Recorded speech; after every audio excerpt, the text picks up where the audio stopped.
अस्सलाम वालेकुम everybody, welcome back to our channel. तो गाइज आज यहाँ पे डिस्कस करने वाले हैं क्लास 8 की साइंस में इंपॉर्टेंट डायग्राम्स। ठीक है ना, जो इंपॉर्टेंट डायग्राम्स आपको एग्जाम में आती हैं या जो एग्जाम ओरिएंटेड डायग्राम्स हैं यहाँ पे हम ड्रा करने की कोशिश करेंगे। कुछ आपके लिए मैं इंपॉर्टेंट इमेजेस लेके आया हूँ ताकि आपको ओवरऑल पता चले कि एग्जाम में किस तरह की डायग्राम्स पूछी जाती हैं। ठीक है ना।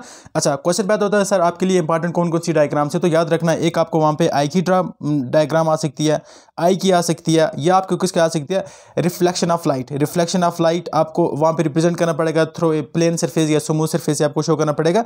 तीसरी आ सकती है आपको male reproductive part, fourth one आ सकती है आपको female reproductive part, and fifth one आ सकती है कैंडल की डायग्राम आपको आ सकती है। तो मैंने ये सभी आपके लिए लाने की कोशिश किया। आपको इनमें से कोई भी तीन याद करके जाना तो आप एग्जाम में अच्छा करके आओगे मार्क्स। ठीक है, तो चलिए स्टार्ट करते हैं आज की इस वीडियो को विद हमारी बेसिक जो डायग्राम है। चलो स्टार्ट करते हैं। यहाँ पे आप देखोगे एक आई की डायग्राम है। ठीक है, एंड अगर आप आई देखोगे तो एक स्फेरिकल है, बिल्कुल गोल सा है, और इसके आगे एक कन्वेक्स मिरर फिट है। ये क्या है भाई, आगे देखोगे एक क्या है, कन्वेक्स मिरर यहाँ पे फिट है, एंड इसके डिफरेंट नाम है। तो पीछे यहाँ पे होता है रेटिना होता है। इसके अलावा भी एक और मैं फिगर लेकर आया हूँ जिससे आपको और ज़्यादा आसानी से आप अंडरस्टैंड कर पाओगे इसको। यहाँ पे आप देखेंगे ये इस तरह से जा रहा है, ये इस तरह से जा रहा है। अगर आप इसका डायग्राम का फोटो लेना चाहते हो तो definitely you can take the photo, but आपको इसका पीडीएफ मिल जाएगा। आप उसके लिए विजिट करेंगे हमारे टेलीग्राम चैनल को, वहाँ पे हम आपको पीडीएफ भी प्रोवाइड कर देंगे। ठीक है ना। ये देखोगे इसके डिफरेंट पार्ट, जिस तरह आपको यहाँ पे देखेगा कॉर्निया मिलेगा, यहाँ पे आपको पपल मिलेगा, लेंस मिलेगा, कॉर्निया, इरिस, सेलरी मसल यहाँ पे मिलेंगे आपको, एंड यहाँ पे आपको पीछे क्या मिलेगा, यहाँ पे जो कहते हैं रेटिना कहते हैं, और यहाँ से मैसेज आती है आपको ऑप्टिकल नर्व के जरिए आपके माइंड में जाती है। ठीक है, इससे थोड़ा सा और डायग्राम मैंने अच्छी लाई है, तो आप अगर आप इसको सिलेक्ट करोगे तो ये उससे ज़्यादा बेटर रहेगी। ठीक है, देख सकते हैं यहाँ पे आपको लेंस नज़र आएगा, ये कॉर्निया है, और ये है पिपल। यहाँ पे जो छोटा सा ब्लैक होता है ये पिपल होता है। ये ओवरऑल आपकी आई की डायग्राम है, एंड बुक में भी आपको आई की डायग्राम होगी। तो डेफिनेटली ये वाला पोर्शन होता है वो रेटिना होता है, जहाँ पे राड एंड कून होते हैं, rod cell and cone cell होते हैं, जो सेंसिटिव पार्ट होता है, मतलब जो डिटेक्ट करता है लाइट को, और यहीं पे होते हैं ब्लाइंड स्पॉट भी यहीं पे होते हैं। तो ये थी हमारी आई की डायग्राम। आई होप आपको अच्छी तरह से पसंद आई होगी। तो देख सकते हैं, चलो आगे चलते हैं नेक्स्ट डायग्राम के ऊपर। ये हमारे पास दूसरी डायग्राम है। ये डायग्राम किसकी है भाई, ये है हमारी रिफ्लेक्शन की डायग्राम। ये देख सकते हैं यहाँ पे मैंने एक डायग्राम लाई है, ये this one, and I have another diagram, तो लेट मी शो इट। ये वाली डायग्राम, ठीक है, देखो इसमें मैं रिफ्लेक्शन ऑफ लाइट पूरी अच्छी तरह से मैंने दिखाई है। यहाँ पे एक लाइट आ रही है ऊपर से, इस लाइट का नाम है इंसिडेंट लाइट। ओके, एक मिरर है यहाँ पे रखा हुआ, पहले इस मिरर को ही देख लेते हैं। ये देखोगे आप पी क्या, एक मिरर है यहाँ पे। ठीक है, एक मिरर हमने पी क्या रखा हुआ है, एंड ये प्लेन मिरर है यहाँ पे, और एक पॉलिश्ड सरफेस भी समझ सकते हो इसको। एक प्लेन मिरर मैंने पी क्या रखा हुआ है यहाँ से ऊपर से नीचे तक, एंड यहाँ पे आपको नज़र आया होगा, मैं इसको थोड़ा सा बड़ा कर देता हूँ, दैट विल बी बेटर। ठीक है, अब इट्स फाइन। यहाँ पे आपको क्या मिल रहा है भाई, एक प्लेन मिरर। ठीक है ना, एक लाइट आ रही है ऊपर से, इसको कहते हैं इंसिडेंट लाइट, मतलब एक सोर्स से लाइट आ रही है और मिरर को यहाँ पे स्ट्राइक करिए। ठीक है, और ये रिफ्लेक्ट बैक हो रही है यहाँ से, आप यहाँ से भी देख सकते हैं। ठीक है ना। अच्छा, मिरर के परपेंडिकुलर आप देखोगे एक आपको नॉर्मल मिलेगा। मिरर के परपेंडिकुलर हमेशा क्या होता है, नॉर्मल होता है। ठीक है, इंसिडेंट लाइट जब नॉर्मल के यहाँ मीट करती है प्लेन मिरर को और ये रिफ्लेक्ट बैक होती है, तो विद रिस्पेक्ट टू नॉर्मल अगर हम देखें तो इसको कहते हैं एंगल ऑफ इंसिडेंस, और इसको हम कहते हैं एंगल ऑफ रिफ्लेक्शन। आपको अच्छी तरह से पता होगा, बस ये बना के जाना आपको क्या पता होना चाहिए कि कौन सी चीज़ कहाँ पे होती है और कौन सी चीज़ कहाँ पे होती है। ठीक है, और ये जो पॉइंट है ना, पॉइंट उसको कोई कहते हैं पॉइंट ऑफ इंसिडेंस। याद रखना, यहाँ पे सभी पॉइंट्स आकर मीट कर रहे हैं। ठीक है, अच्छी तरह से आगे चलते हैं। यहाँ पे आपको क्या मिलेगा, स्ट्रक्चर ऑफ ओवम। ठीक है ना, जो ओवम होता है उसका स्ट्रक्चर होता है, देखो यहाँ पे बहुत कुछ लिखा है। आप 2-3 वर्ड भी उठाकर लिख सकते हैं।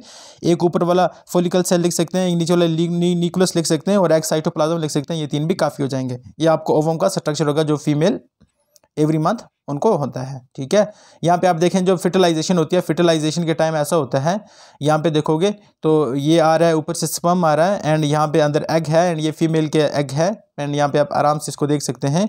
और ये डायग्राम अगर वहाँ पे आ गई तो आपको इसको भी ड्रा करना आना चाहिए। और ये क्वेश्चन आ सकता है इस पर, स्पर्म का बताओ। स्पर्म अगर हम देखें तो स्पर्म में 3 हिस्से होते हैं, एक हेड होता है, एक मिडिल पार्ट होता है, और एक क्या होता है, टेल होता है। स्पर्म अगर बात करें तो ये होता है मेल गैमीट, और इसके 3 पार्ट हैं, definitely you can see here. अच्छी तरह से इसका फोटो लेना चाहते हो तो आप फोटो भी ले सकते हैं इसका। ठीक है, 3 पार्ट, ऊपर हेड, बीच में मिडिल पीस, और लास्ट पे टेल। यहाँ पे मैंने और अच्छी तरह से इसको बयान किया है, बट इसकी यहाँ पे एनाटॉमी बयान कर दिया है। इसके अंदर क्या होता है, सब कुछ माइटोकॉन्ड्रिया यहाँ पे होता है, न्यूक्लियस यहाँ पे होता है, एंड यहाँ पे पीछे प्लाज्मा मेम्ब्रेन, और ये इसको हम बोलते हैं टेल। टेल वाला पोर्शन यहाँ से आपको नजर आएगा। ये जो होता है यहाँ से लेकर यहाँ तक हेड है, कहाँ से लेकर यहाँ से लेकर यहाँ तक हेड है, फिर यहाँ से लेकर यहाँ तक यहाँ से लेकर यहाँ तक ये है मिडिल पार्ट, और यहाँ से लेकर यहाँ तक फिर आ जाती है टेल आ जाती है। ठीक है, यहाँ पे आप आराम से देख सकते हैं। तो ये कुछ था इंपॉर्टेंट इसके बारे में। और उसके बाद सबसे इंपॉर्टेंट है जो है ये फीमेल रिप्रोडक्टिव पार्ट है। ठीक है, इसमें कौन कौन से इंपॉर्टेंट कौन कौन से इंपॉर्टेंट पार्ट इन्वॉल्व होते हैं, तो आप देख सकते हैं यहाँ पे। जिस तरह ओवरीज यहाँ पे होती हैं, ये जो पोर्शन होता है ना यहाँ पे ओवरीज होती हैं। और उसके बाद देखेंगे तो बाकी हर एक चीज़ यहाँ पे मैंने लाने की कोशिश की है। फ्लैपिन ट्यूब है यहाँ पे, फ्लैपिन ट्यूब यहाँ पे देखोगे तो ये इसको फ्लैपिन ट्यूब कहते हैं। बाकी भी आप अच्छी तरह से सबको देख सकते हैं। मस्कुलर वाल ये जो वाली है, एंड यहाँ पे भी आप सब कुछ यूट्रस की बात करें तो यहाँ पे यूट्रस को भी देख सकते हैं। सब कुछ यहाँ पे है ना, ऑलरेडी विजिबल है, तो यूट्रस यहाँ पे आपको मिलेगा, ठीक है। उसके बाद अगर हम देखें तो मेल रिप्रोडक्टिव पार्ट, इसको भी मैंने आसान वाला सबसे जो ईजीएस्ट मुझे मिला वो मैंने लाने की कोशिश किया यहाँ पे। अगर आपको ये विजिबल नहीं है तो आप देख सकते हैं, यूरिनरी ब्लैडर है सबसे ऊपर, यहाँ से आपको यूरिनरी ब्लैडर मिल गया। फिर सेमिनल वेसिकल्स, उसके बाद निकल गया वास्ट डिफरेंस मिलेगा आपको, एंड डेफिनेटली सब कुछ मिलेगा यहाँ पे। एंड यहाँ पे एपिडिडाइमस भी आपको सब कुछ मिलने की चांसेस लगे रहते हैं यहाँ पे।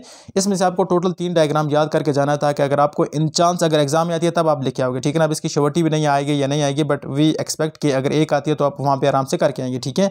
इसको मैंने एक अच्छे मूड में यहाँ पर लिखने की कोशिश की है, तो आप यहाँ से भी देख सकते हैं, ठीक है ना।